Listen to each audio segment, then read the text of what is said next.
Morning, I'm here in Upper Mesquite Canyon, and I'm going to talk a little cyberpunk anime. 80 Police TV.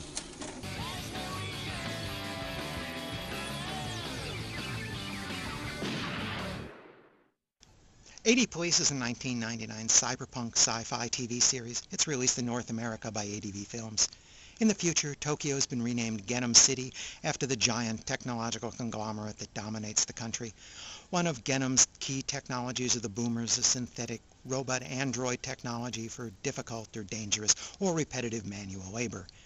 There's even a special police unit to deal with crimes involving boomers, the AD Police. The AD Police were first introduced in 1987's Bubblegum Crisis OVA and got a three-part OVA of its own back then. Following the 1998 TV reinvention of Bubblegum Crisis 2040, the AD Police got reinvented in their own TV series. This incarnation of the AD Police has a whole new cast of characters independent of any past Bubblegum Crisis or AD Police story. It's just the setting and basic premise that are the same. The star AD Police officer here is Kenji Sasaki, a reckless maverick cop who regularly disregards his authority. He's lost a lot of his past partners, and so he has a bad reputation in the branch.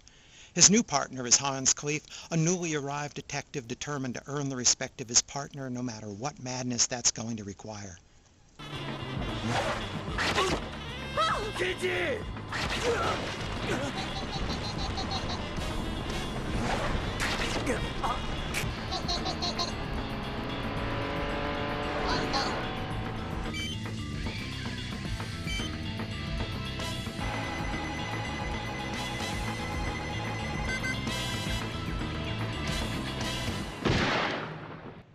By the way, they wear those funny-looking visors to spot the power core of the boomers so they can kill them.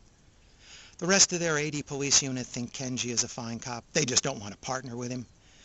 Together, this pair of Sasaki and Cleef trash most of Genom City in just 12 episodes. In many ways, the destructive duo are reminiscent of a lot of old American TV cop show duos like Starsky and Hutch or Crockett and Tubbs. This new version of the AD Police is a break with the past. It's not as dark, ugly, violent, or sexy as the original AD Police Files OVAs from 8 years earlier. While violent, it's more compatible with the Bubblegum Crisis TV series in tone. It's also set at a time well before the Night Sabers and before Genom introduced boomer models that were practically indistinguishable from humans. So, in these stories, a boomer generally looks like a robot of some sort. The overall story for this series is interesting enough. The unit's big case at the moment is a series of large boomer thefts, that is to say, thefts of boomers. They even know who's doing it, a murderous psychopath named Liam Fletcher. Since Liam keeps saying he works for some mysterious man named Mason, we kind of guess this might be the same Mason who appeared in Bubblegum Crisis 2040 as Genom's mastermind, but that's in the future at this point in time. Figuring out the motive behind this seemingly random series of robberies and murderous terrorist acts is the driving force behind this short series. Sadly, the story is poorly executed. First, the police are, well, stupid. Several times they have Liam Fletcher right in their hands and they let him escape, not because of Fletcher's genius, but because the police are stupid and just let him bumble away through his fingers. I know the story's no fun if the bad guy gets caught at episode 4, but some effort is required when plotting it so that his escapes seem at least somewhat credible. It's hard to care about police who are just incompetent because clearly they're never going to catch this guy. Second, the story has very little to do with the police investigation of these crimes. The squad spends all its time reacting to Fletcher's new crimes, and it doesn't do any detective work on its own, so there's no mystery here. At least the earlier AD Police Files OVAs had a good mixture of detective work and action in them.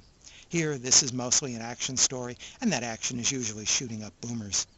On the plus side, the two main characters get some development outside of work, a dimension the original AD Police Files lacked. Sasaki already has a steady woman in his life.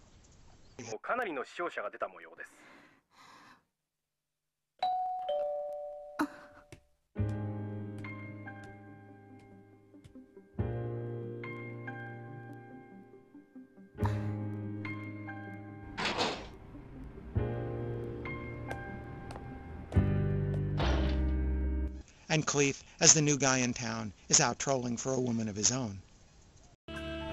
So look, what are you trying to say here? That I'm married to my job, is that it? Guess tonight I'll just have to make do with the roses you gave me. You have got to be kidding. I'm not kidding.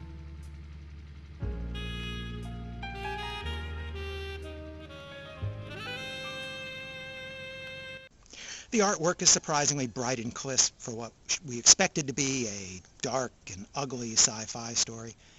The animation is pretty routine for a TV series of the period. There's nothing special to recommend it or condemn it.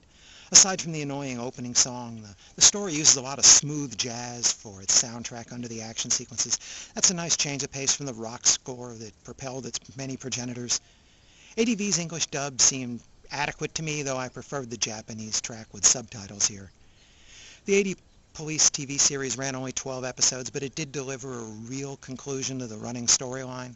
Overall, I give the 80 Police TV 2.5 stars. I found it just too familiar and ordinary to be really noteworthy.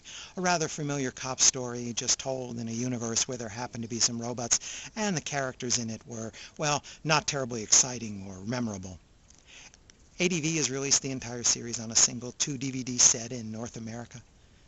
Every time I hear the opening narration for this series, I'm struck by the similarity to the opening explainer in the earlier Pat Labor series, and the tagline from this series' next episode promo, "Just how worse can things get?"